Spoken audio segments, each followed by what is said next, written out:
Hey, you know what's hard? Mommin. Mommin is hard. Listen, my golden doodle just had brand new little puppies, and so it just brought like all of these memories of when my kids were little. We've had some sleepless nights and all the things, and I've just watched her become a mom, and it is like so exciting but yet so exhausting on the same breath. And so I just want to give a little encouragement to mamas out there. I remember specifically when my firstborn was an infant. I remember being on the phone with my best friend and talking to her about how he was not sleeping well, and her giving me encouraging words and telling me like how he would and all these things and how everything was going to work out. And I remember thinking in my head, you are a liar. He is not going to sleep, and I am probably going to die from this. And those feelings were all like super legitimate. Like I seriously felt like she's lying to me. I can't even believe she's saying this out loud.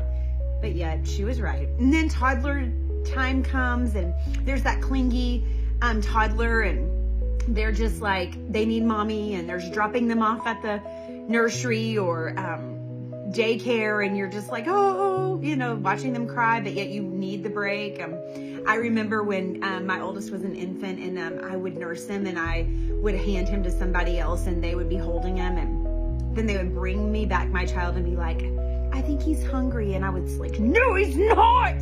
He's not hungry.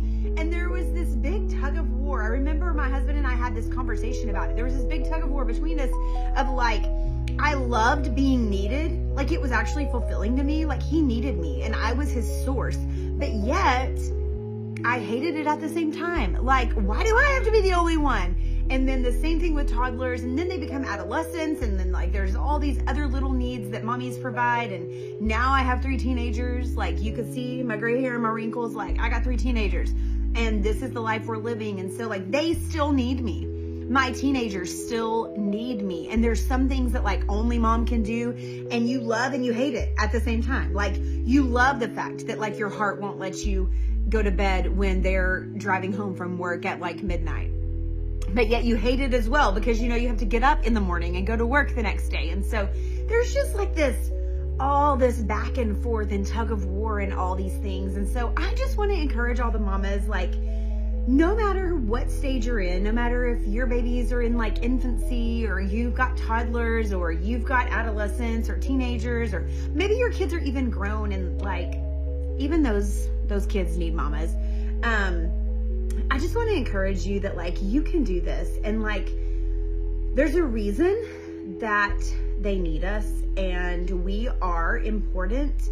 And I have been praying this prayer as a wife and a mom, and I think that it's very powerful. And I've just been praying that the Lord would allow me to love them well. So love my husband well and love my children well. And sometimes that looks like a no and a time away. That looks like it's not just, oh, I'm just going to shower them with blessings or whatever. No, sometimes it's, I need my time, my space, so that I can love you well. And so I just want to encourage you that you can make it. And I may be that best friend in your ear right now, and you may be looking at me thinking like, it's not going to be okay.